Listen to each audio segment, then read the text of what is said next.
I am back in the main arena for the finals of the inaugural Mustang Challenge. Since this is a vacation for me, I did buy a VIP pass, which I haven't really used, but it was really handy to get into the Coliseum before they started letting the crowd in. It is around 4 p.m. and they don't start letting people in for another hour. I'm going to take some time to wander around and check out a few of the vendors before I go find the perfect seat. For those who paid for the VIP pass, there was some live music and some snacks. Since making small talk with strangers is my own personal nightmare, I'm just going to wander around and check out some trailers. This facility that they have at South Point hosts a ton of really neat horse events throughout the year, so I'm guessing that these stay in here permanently. The best view in the house was for the 2 judges that they're having tonight, so all of these seats have been closed off to the general public. The VIP section was right next to the in-gate and also the saloon that they have. But as you can see, there is nobody in the stands yet. I think I see maybe one person over there.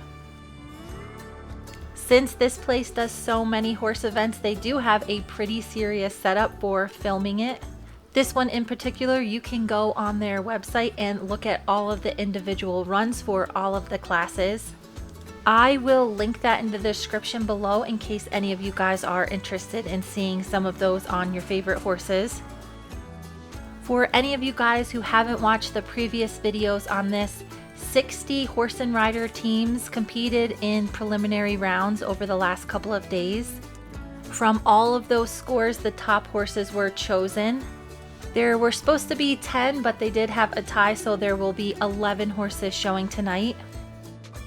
Earlier today, each horse and rider team participated in a compulsory maneuvers class. If you missed my video on that portion of the competition, I will link it in the description for you. The scores from this morning will be added to the scores from the freestyle tonight, and when it's all said and done, they will be awarding $50,000 to the winner. This event is super cool. It really showcases the trainability of Mustangs. All of the horses showing tonight were completely unhandled less than a year ago. I think I found the perfect seat to observe tonight's festivities, and I'm gonna go head back upstairs and see how close we are to the doors opening. We are slowly approaching 5 p.m. and I think they're gonna start letting the public in right now.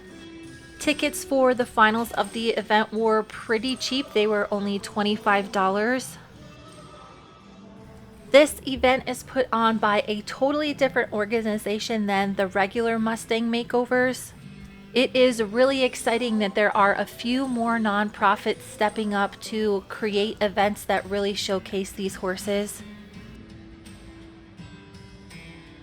It looks like even though we still have an hour to go before the horses start performing, people are slowly filing in to find their seats. I have been able to come to a few other horse events at this facility and I've never seen it so empty. As showtime grows closer though, a lot more people do start to funnel in, and it looks like we're about to get started.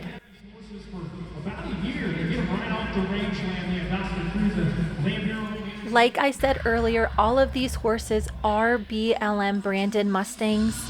Each one was gathered from a different part of the country and then offered up for adoption. Trainers had from September 8th until April 1st to adopt their horses for this event. So all of these horses have had less than a year of total training. They did have a handful of other Mustangs at this event, including some from the Border Patrol. And tonight, carrying our nation's freedom symbol, are some of the members of the U.S. Central Sector Border Patrol. Ladies and gentlemen, the United States Border Patrol loves and protects you. Give two of us pledges one more time. With most of the razzle-dazzle before the event finished, they do a quick little laser light show, and then we are ready to get started with the first competitor of the night. They introduced all 11 competitors, and now we are ready for draw number 1. The first team to enter the ring was Krista Smith with her gelding from Diamond, Nevada, CC Roosters Gone Wild.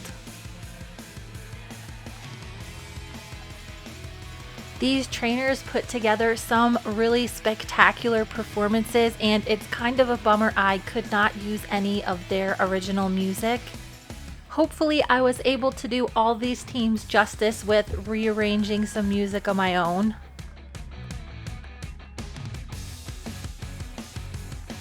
This team is off to a really good start, including some really nice lead changes. Since competitors pretty much have free reign, there is really no telling what you might see. I thought it was really neat when she picked up this giant bird. But when she sent it soaring and started loping around the arena, I knew that tonight was going to bring some pretty spectacular performances. Believe it or not, after the compulsory maneuvers, this team was in last place. Hopefully this spectacular performance will help them get closer to that top spot at the end of the night.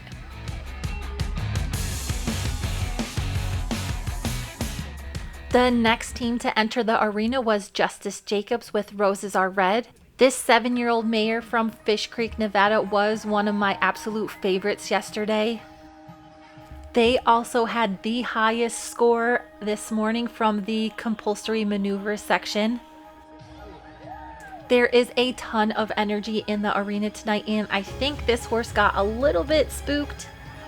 Luckily, she just loped very prettily down the middle of the arena and got back to business. She had a few little snafus, but it's pretty obvious that this girl is really broke. It was really nice to see one of the horses showing off a very practical skill. I was especially excited to see that these two were going to be working the flag a little bit at the end of the arena. This is a pretty common training practice that really helps cow horses develop the right moves to work an animal. Unfortunately, there were no live cows at the event, so that was a little bit of a bummer. All of these teams were required to complete their performance in a very specific amount of time. As the performance came to an end, this mare hopped right up on the flatbed, sat down in her little beanbag chair, and then was happy to stay still while she was escorted out of the arena. Many of you may be familiar with the next rider. Sam Van Fleet does have her own YouTube channel where she documents her adventures with Mustangs. Her mare Pixel is 4 years old and is coming from the Massacre Lakes area of California. Sam is pretty well known for her Liberty training, but she mounts up to show off what this mare can actually do. She executes a very pretty simple change, followed by Pixel moving a big ball around the arena. After the compulsory maneuvers yesterday, Sam and Pixel were in 10th place.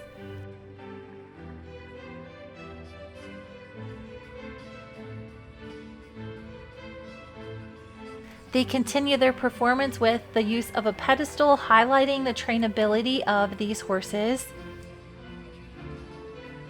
This same nonprofit is sponsoring a horse show at the Kentucky Horse Park in September.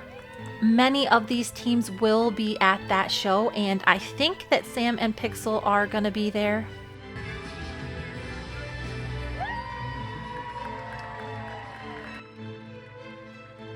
These two were definitely one of the crowd favorites, especially after that really nice laydown.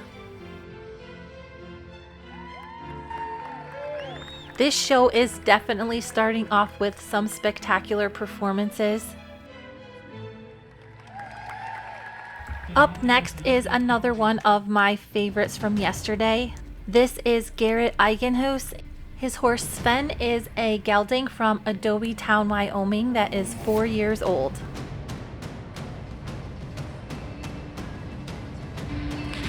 He starts off by showcasing how calm Sven is by using a bullwhip.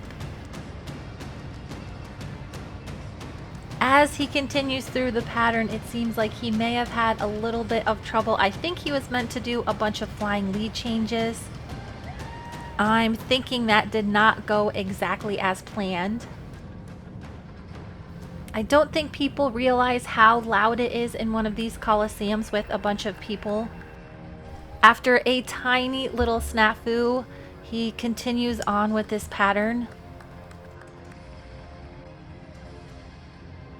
This is one of the things I really love about the Wyoming Mustangs. Even after a little bit of a bobble, this horse just picks it right back up and continues with his routine.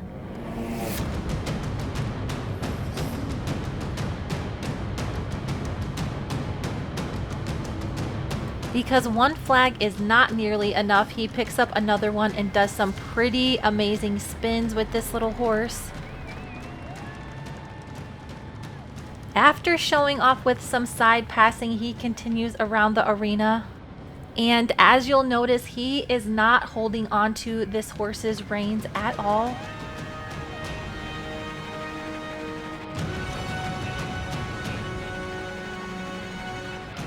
I think here he was meant to do some more lead changes that didn't quite happen, which was a huge bummer. Even though there were no changes, this horse still got steered around the arena pretty handily without the reins. These two were sitting in 8th place after the compulsory maneuvers. They did give the scores for the performances after each run, but I'm going to make you guys wait until the end to see who wins.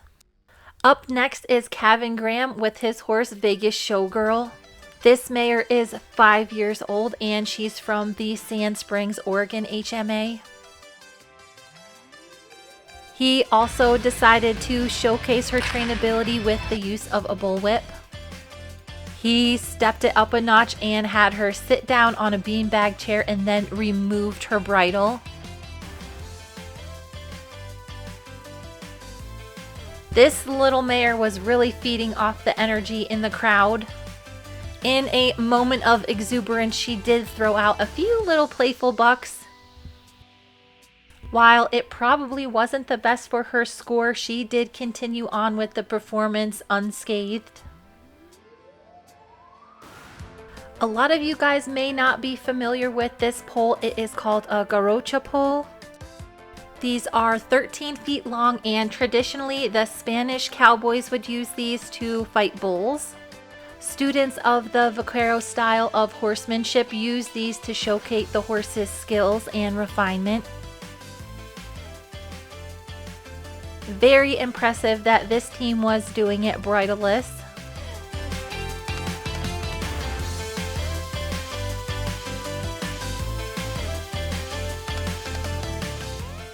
This team was sitting in 3rd place after this morning, and I'll be interested to see how penalized they get for that little bout of exuberance she had at the beginning of the run. I have a feeling that even with that little bobble, her score is going to be high enough that they are going to finish pretty competitively at the end.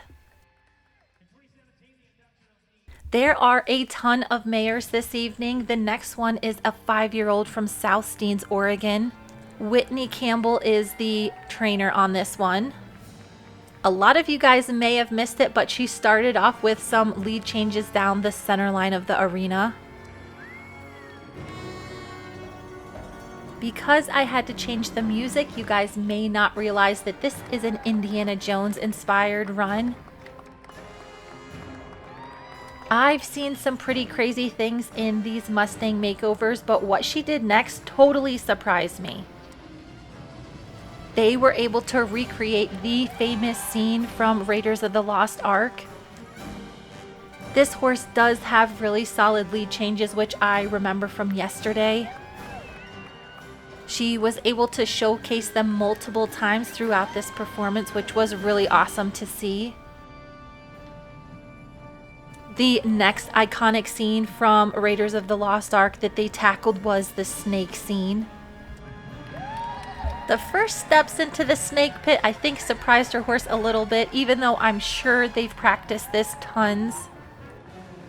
These two are currently sitting at 6th place, but this is going to be the run to beat for sure. That was a very solid performance.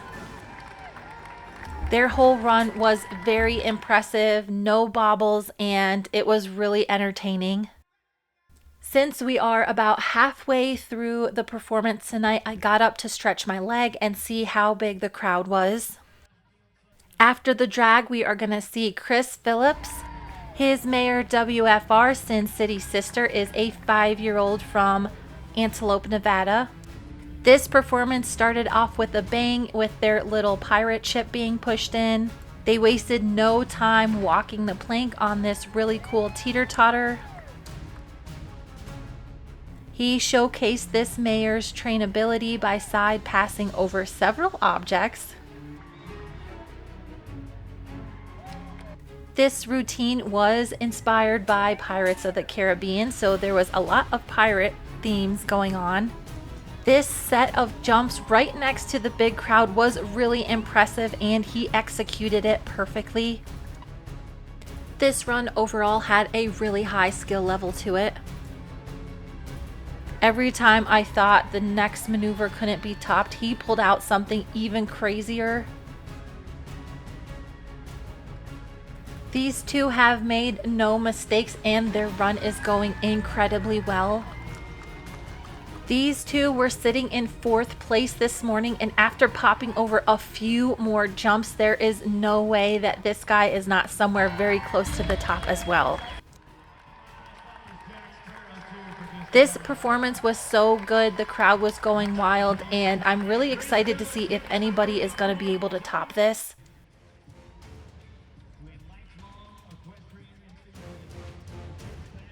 Up next, we're going to see Luke Castro with J-Lo. She is a 4-year-old mare from Twin Peaks, California.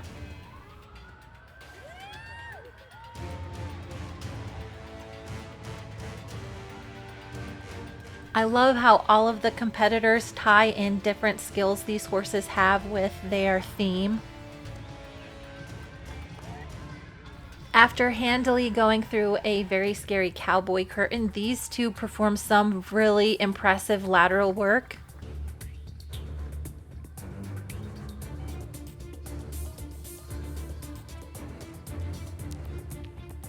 Unfortunately, it did seem like they had a tiny bit of trouble getting some of their props unhooked from the saddle.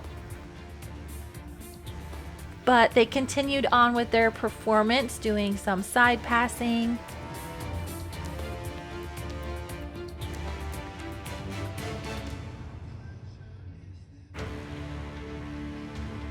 After the compulsory maneuvers from this morning, these two were in 7th place. Since all of the props are brought in by the trainers, they do have a limited amount of time to get them set up and taken down after their performance. It was a little bit crazy to see everybody scurry and set up for the next performer once they were done.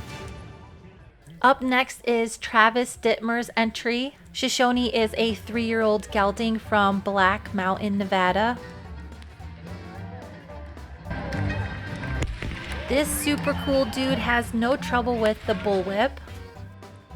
If you guys have been watching any of the events leading up to the finals, you know that I really love this horse.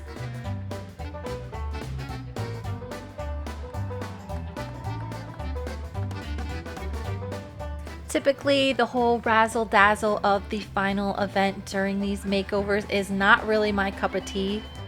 I really appreciate a horse that has a lot of practical skills.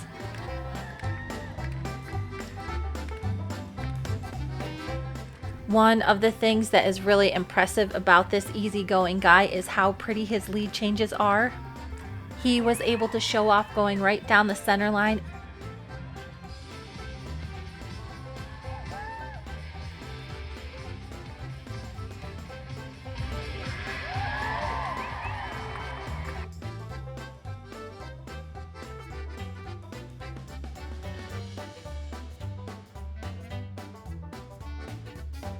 These Mustangs can make really good using horses, so I'm glad somebody showcased one in a way that is pretty practical. These two were sitting in 9th place after this morning's class.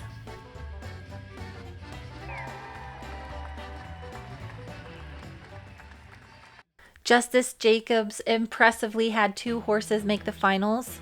His second entry was a 7-year-old mare from Sheepshead, Oregon, called Heritage Cognac. Since we are in Vegas, these two had a run that was themed around the movie The Hangover. After completing some fancy footwork, these two ditched the blanket and got to some really nice lead changes. I do remember this morning this mare was a little bit plain looking, but she sure looks a lot fancier this evening. Since these trainers are allowed to plan their own routine for the finals, I think it gives them the chance to really showcase what these horses are good at. I really wish they had some real cattle for the finals to show off these horses' skills. These two are sitting at 5th place after this morning. They did unfortunately run out of time, so hopefully that won't hurt their final score. The final exhibitor of the night is Sam Rock with her horse Handy Dandy. He is another Wyoming horse from the Divide Basin who is 5 years old. These two came in strong with a laydown right off the bat. They continued with some lateral work followed by a bridge obstacle. This horse's versatility was really highlighted after she rope and drug a cow, even though she just has a bareback pad on. She cleared a jump right in front of the big crowd, came back across the arena and showed us a really pretty lead change. She had a really tricky bounce fence set up at the far end of the arena that they handled with ease. She probably could have done this with a saddle and have it be just as impressive, but the bareback pad I think was a little feather in her cap. These two are currently in 2nd place and I think they put on a pretty good show. They are going to be announcing all of the winners this evening after they tabulate all of the scores. Such an amazing night of horsemanship. I am always so impressed with the creativity these trainers put into their finals performances.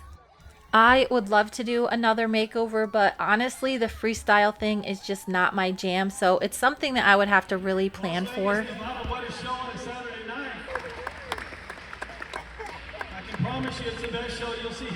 With all of the horses lined up in the arena, it was finally time to find out who won this event. A lot of awards tonight. Your ride, your freestyle ride. After the scores were tabulated, it was announced that Justice Jacobs had gotten 11th place with his horse Heritage Cognac.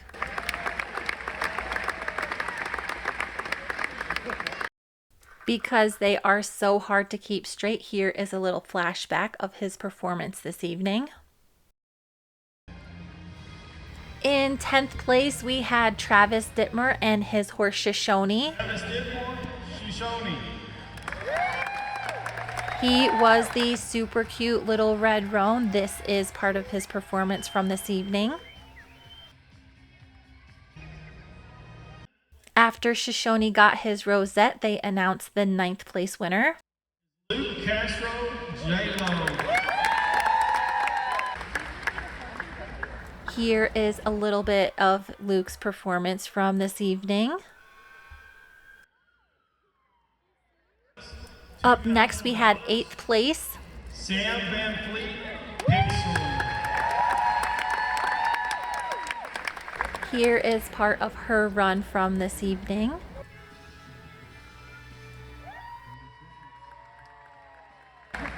In 7th place, we have the first rider of the night. Roosters Going Wild. Here is a little flashback of Krista's run. 6th place, $2,000. Garrett Ingelhaus, Spin. Garrett is on the list of exhibitors for Kentucky, so hopefully we'll see this team again in 2 months. Up next, we have the 5th place winner. $5,000. Kevin Graham, Vegas Showgirl. Here is a little flashback to their bridalist run this evening. Up next, we have the 4th place finisher. $8,000. Samantha Rock, Handy Dandy. I'm pretty sure these two are going to be in Kentucky, and that is going to be super fun to watch. It is now time for the 3rd place finisher. Justice Jacobs, Roses Are Red. These guys will be taking home $12,000.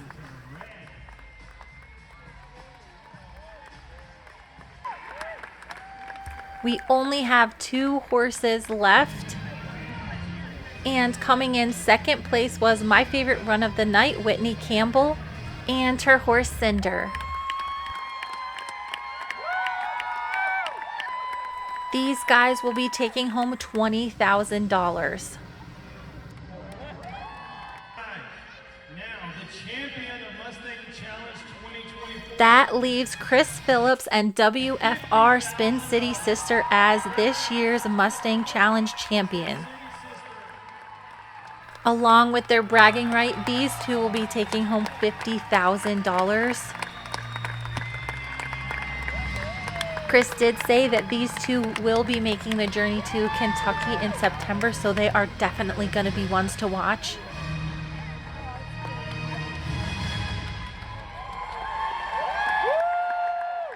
$1,000 here on Saturday night in Las Vegas. Don't spend it all in one place. How about a round of applause, another one for Chris Phillips, hit number 33, Sin City Sister.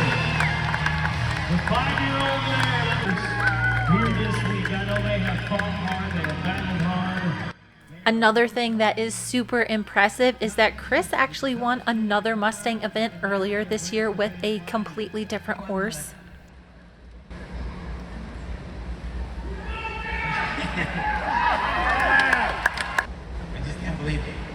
Britta from the Project Equestrian channel on YouTube did a whole entire video about it, and it's really good, so I'll link it in the description for you guys to check out if you want.